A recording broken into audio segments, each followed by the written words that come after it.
welcome to the Teacher's Toolkit for Literacy, the free podcast for motivated teachers and school leaders who want to inspire their students and school community in literacy learning. Make sure you subscribe to the show on your favourite podcast player, and for more amazing literacy resources, check out the show notes provided with every episode. Hi, I'm Sharon and I'm the host of A Teacher's Toolkit for Literacy. In every Toolkit episode, we bring you specific resources, tools, strategies, tips, techniques to help you in your job as a teacher of literacy.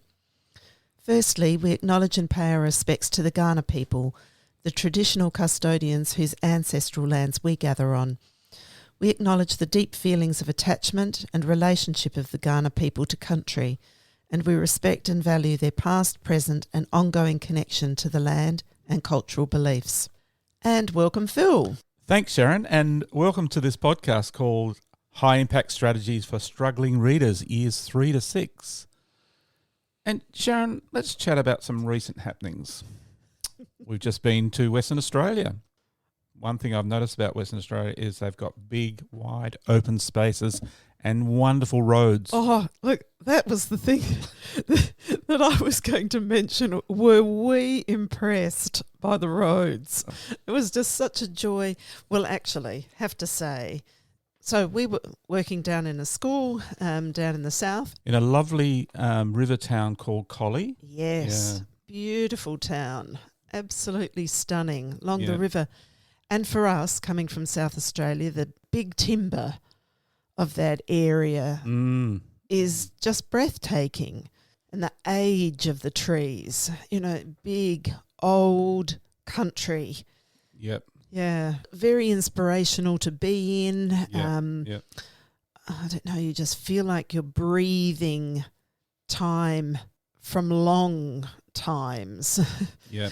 And I tell you, the other thing that really strikes me about Collie is the amazing community support for each other there. Yes.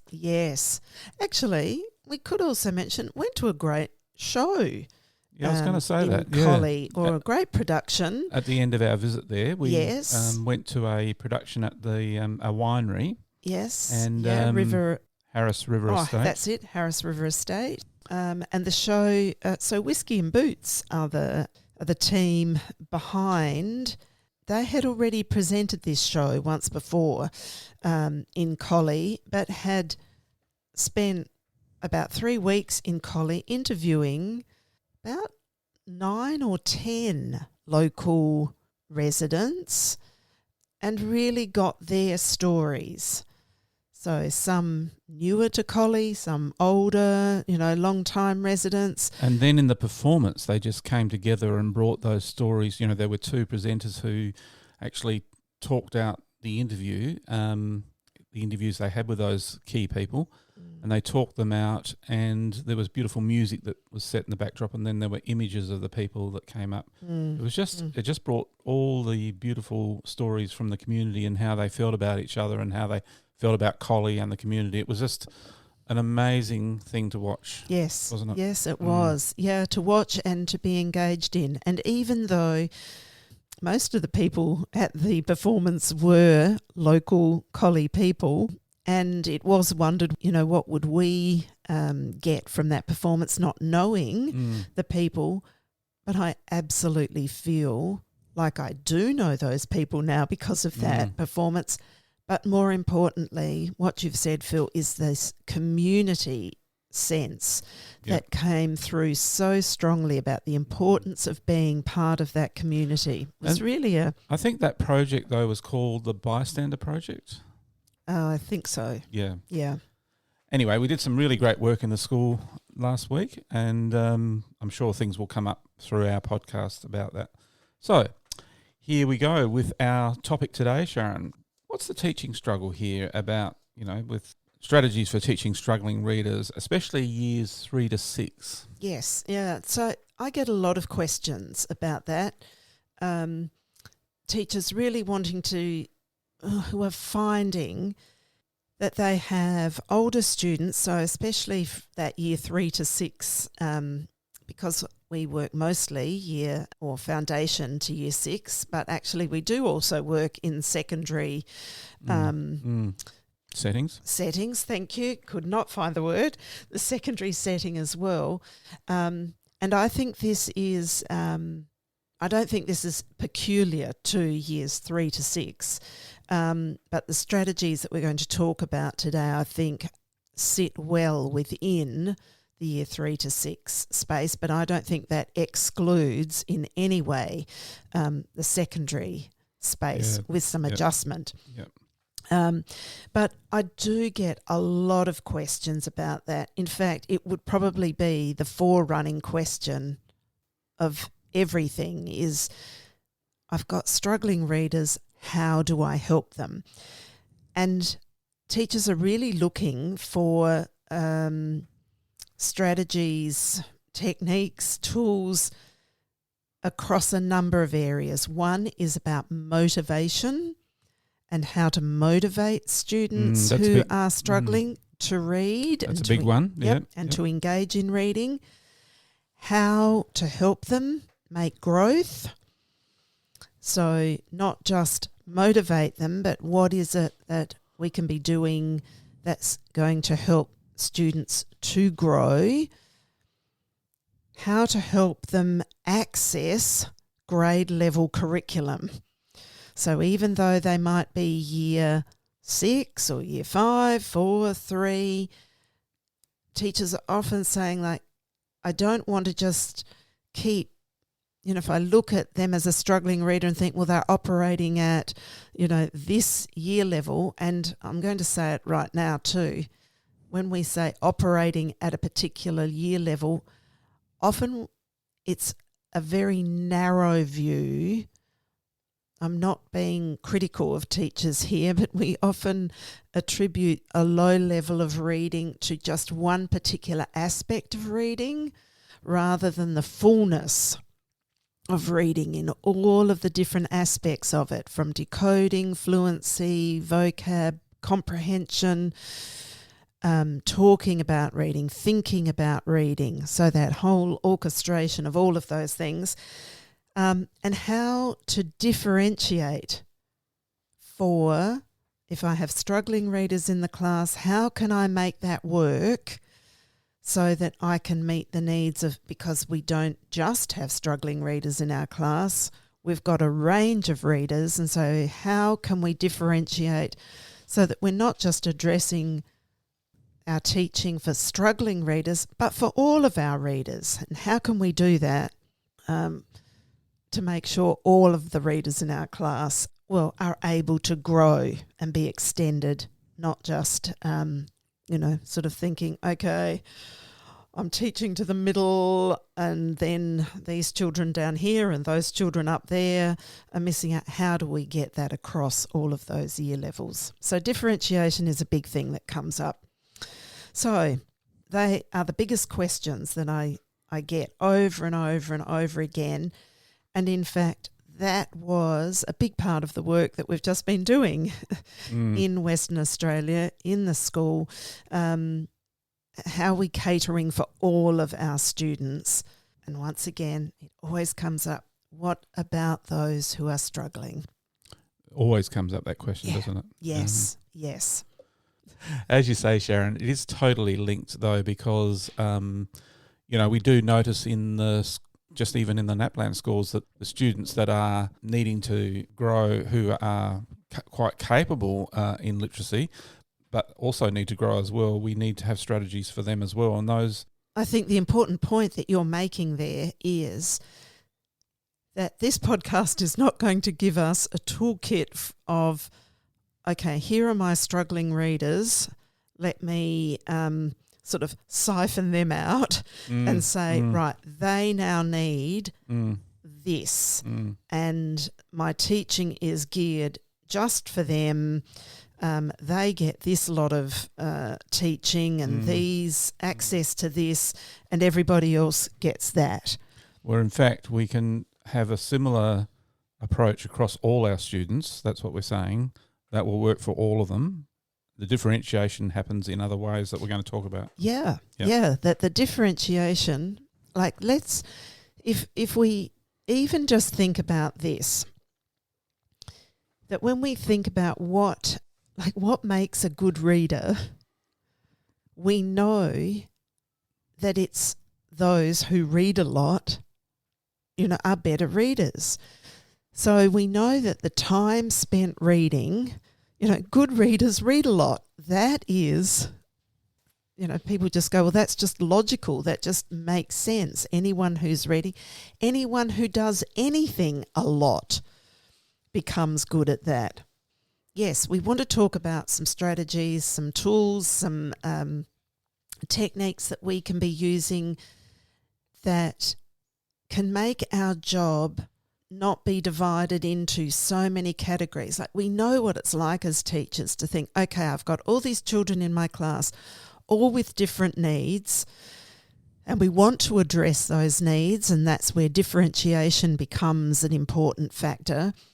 But we also know from a lot of evidence-based research that there are some things that we can bring to all of our students, and within that there is the opportunity to differentiate through different means, and that's what we're going to talk about and explore today. Before we go into the topic today, Sharon, you wanted to talk a little bit about different purposes for reading. All right, so because teachers are asking those questions about, how do they support struggling readers, one of the things I want to find out from teachers is how reading, so if students aren't motivated or aren't making reading growth or aren't accessing the curriculum or what can be done to demonstrate, one of the things I want to find out is how is reading being,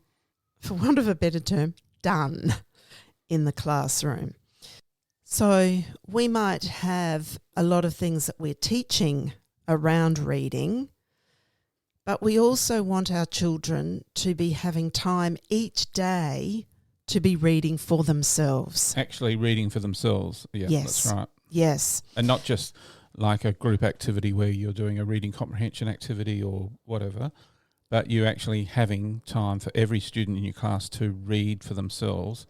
But there's a bit of a qualifier on this, isn't there? Yes, because we actually want students. So Fielding, Wilson and Anderson, you can look up their research around this. They've done, I think it was in the 1990s now they did this research, but there's been a number of researchers who have replicated that research and found the same thing, that one of the things we need our students, every student, to be doing to be able to grow as a reader is to spend time reading each day. And not just spend time reading or even fake reading, but to be reading text with accuracy and understanding.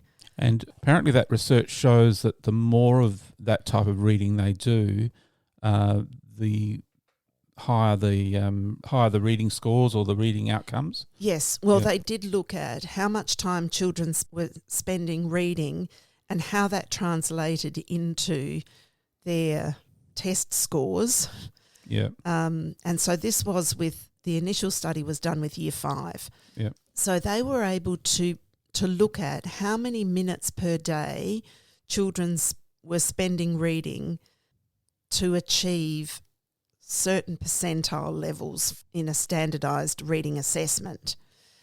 So, but it was they were reading with accuracy and comprehension, right, texts that were at 97% or higher in word accuracy. And the more of that type of reading they did, the higher their scores? Yes. Well, the more time spent reading. So for those children who scored in the 98th percentile, they were reading 63 minutes a day of that high success and high word accuracy reading. Which is amazing, isn't it? But the qualifier on this is when we look at classrooms and how teachers are having reading happening as an activity in their classroom, especially independent or sometimes silent reading, how that reading is happening in the classroom and what's going to get those results is not not just the reading where they are just allowed to have it as a calming activity. Right, that's right.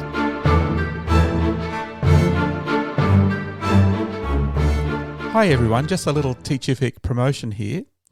We've kept our Teachific individual membership price at the same level for quite some time now, but we're announcing an increase in fees on June the 1st this year. However, if you join now, you are future-proofing your membership to stay at $12 a month forever. So become a member now to access all our resources and courses at this amazing locked-in price. Looking forward to you joining. Bye now.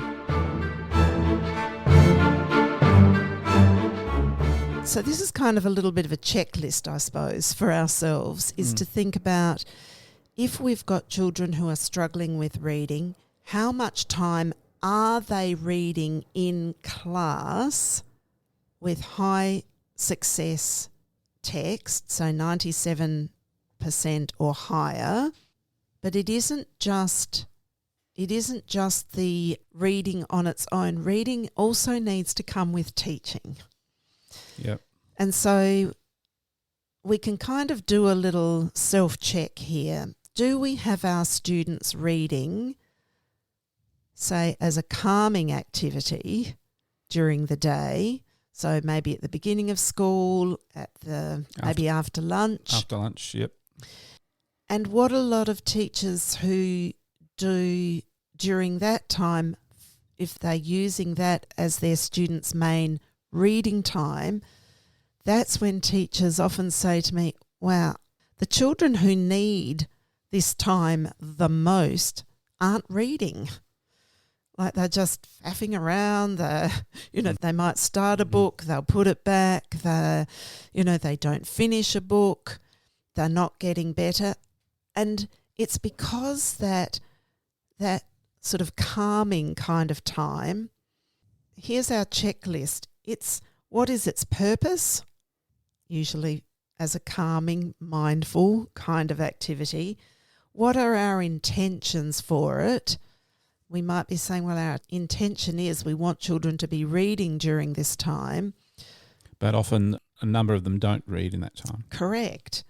And we might say, well, what outcomes? Well, it's a calming, mindful time, so I don't necessarily have any trackable outcomes from this because I know the reading time is important, but I'm not really monitoring and looking for outcomes other than, students are quiet or, they're settling or calming, etc. We're using that word calm a lot because it is a term that gets used a lot for that time. And then if we think, well, what's the teaching component of that time? There is usually none. No. The expectation isn't about that there's teaching happening. It's that, this calming is the focus. So there's an intentional way of having a reading session that we want to go deeper into today. Yes. And we're about to do that. We'll go into this intentional way of teaching reading that has different purpose, intention, outcome, etc. Yes. And is more involved with the teaching process. Yes. So we're going to go into that fairly deeply for this podcast, but there are 3 other strategies past that we're going to talk about. I like how you're skirting around it all. Yes. You're not revealing a thing, Phil. No, but I'll let you reveal that in a minute. But the 3 others that we'll come to, developing book selection strategies, a really important one we're going to talk about. Read aloud, having that daily, another one that's vital. And the third is paired reading. So those 3 will go into more discussion later. Yeah. But the one we're really focusing on today. And let me just say, this isn't like a definitive list of things. But we've noticed that they are key to successful reading. Yes, and key to making a difference so if effort is put into these things, we can see different outcomes. Yeah, and we're not saying don't have your reading session after lunch where you have a calming session and it's a lovely thing to do. They can draw or they can read or whatever. But All right. So if we want to be intentional and I think, we all are wanting to do something that is with evidence, that we can feel like we can trust, that this can make a difference for not just our struggling readers, but for all of our readers, then that framework or that... Actually, I'm just going to make a little link back to Misty's podcast in the last 2 podcasts because she talked about the scientific method, which is tried and true and has been going on for decades. Yep. Scientific method being... Scientific method having an intention or a goal. Yes. And then you've got a method that you go through, and then you're evaluating as you go, and then you adjust your teaching for your next lesson based on the outcomes of that lesson. So basically that framework has been going on for many, many years, and it's been very successful. And so what you're about to talk about is in that sort of framework, isn't it? Yes. And it can come with different labels. Yes. But I'm going to be referring to it as a workshop model, as a reading workshop. Yep. Because a workshop model has a scientific method framework built into it. So in a reading workshop, the elements of that would be, just like you said, that we have a clear intention and a clear reader action. Because of what we've noticed about our students as they are reading, and we'll talk a bit more about that in a moment, because of our noticings, we're saying, right, the thing that I want to teach my students about, the thing I want to teach in this reading workshop today is a strategy, whether that's to do with word solving, whether that's to do with fluency, vocabulary, comprehension. Yeah, so this is your goal that you're So my goal or my intention. And this intention, we talked earlier that if I've got a relaxation intention, that's a different intention than here where I have the intention of demonstrating as I'm reading through thinking aloud what I'm thinking as I'm reading. So you're showing what you're going through as a reader because they don't necessarily see that because reading is kind of an invisible thing, isn't it? You're reading, but you're not telling them how you're doing these things unless you do talk to them about it. So yes. So the think aloud is so important. Yep. Reading, like we just have to be so certain about this. Reading is thinking. Yeah. There's a whole lot of thinking processes going on in there whilst you're reading. Every second, every microsecond we're reading. And you need to share those with the kids. Yes. Yeah. And we need to be focused and intentional about that. I can't teach everything at once, but what is it that I've noticed my students need help in? And usually that's from your previous day where you have gone through your scientific method and you've got your evidence from that lesson. Yes. And you've said, oh, well, here's my evidence from that lesson, so I'm going to bring that into my lesson today. Yes. And with my new learning intention because I've, And also with my curriculum knowledge.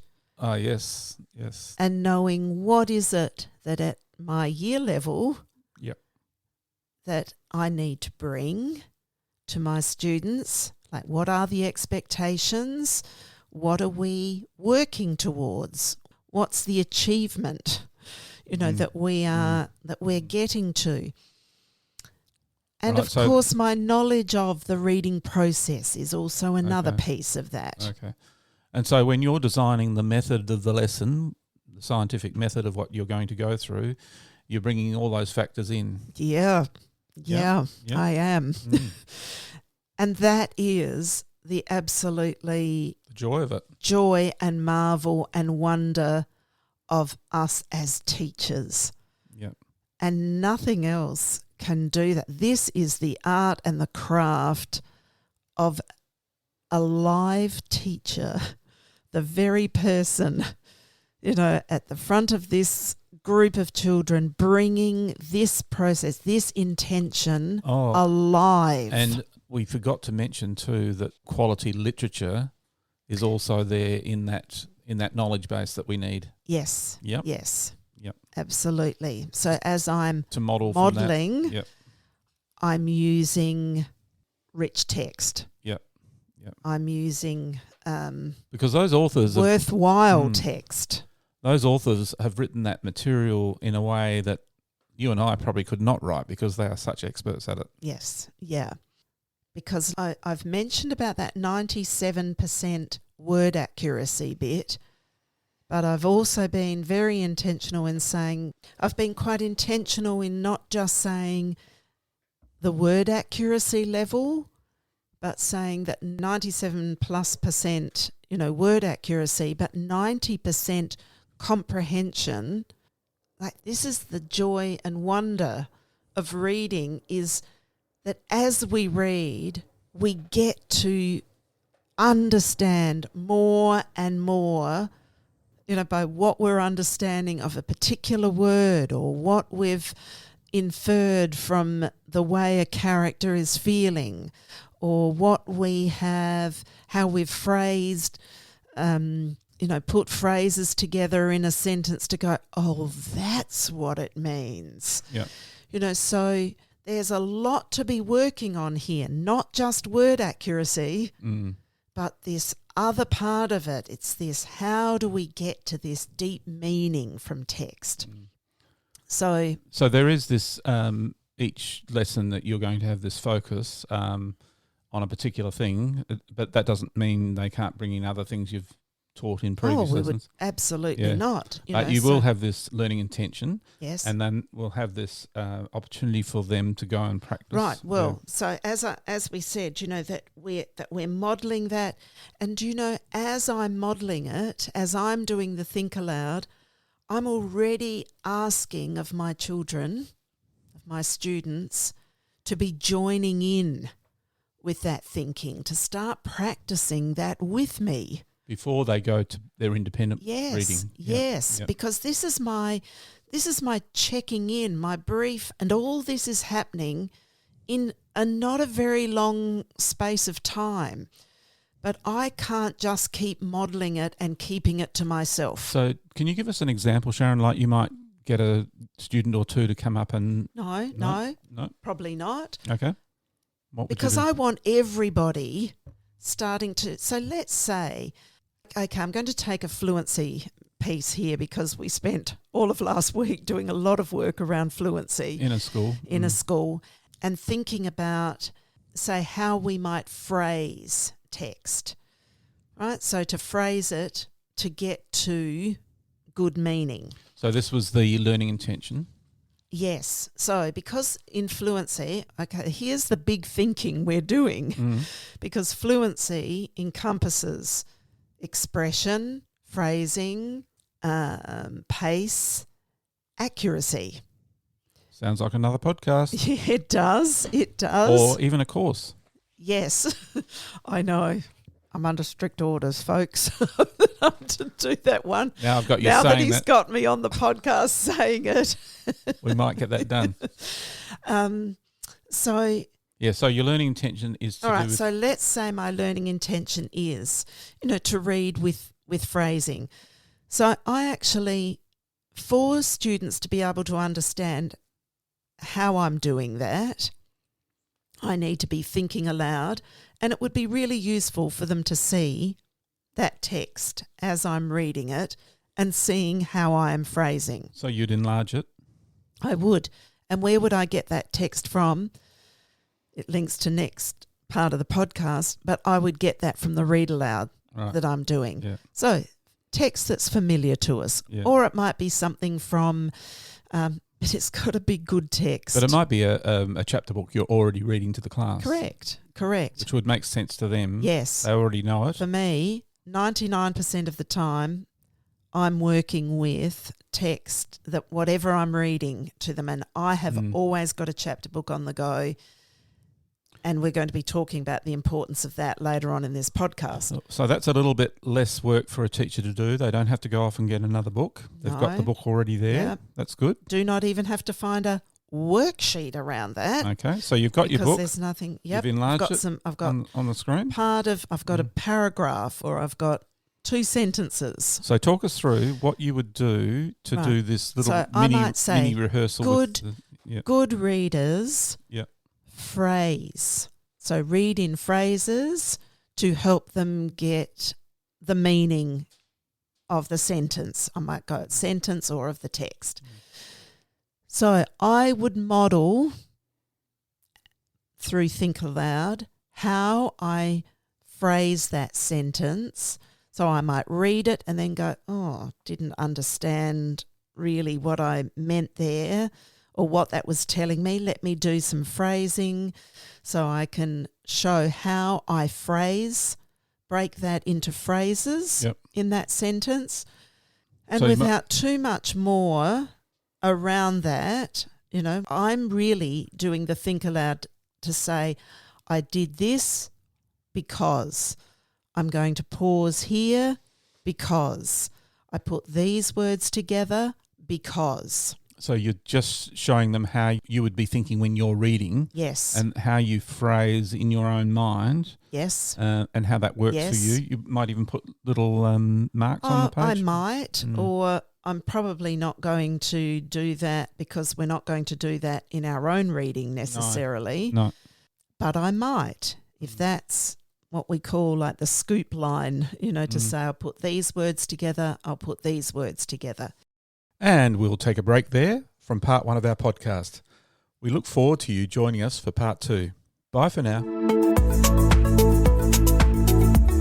Thanks for listening to the podcast. To make sure you don't miss any literacy learning tips and insights, please subscribe to our show on your favourite podcast player. At Q Learning, our literacy specialists draw on over 30 years of teaching and international consulting experience to deliver world-class learning solutions.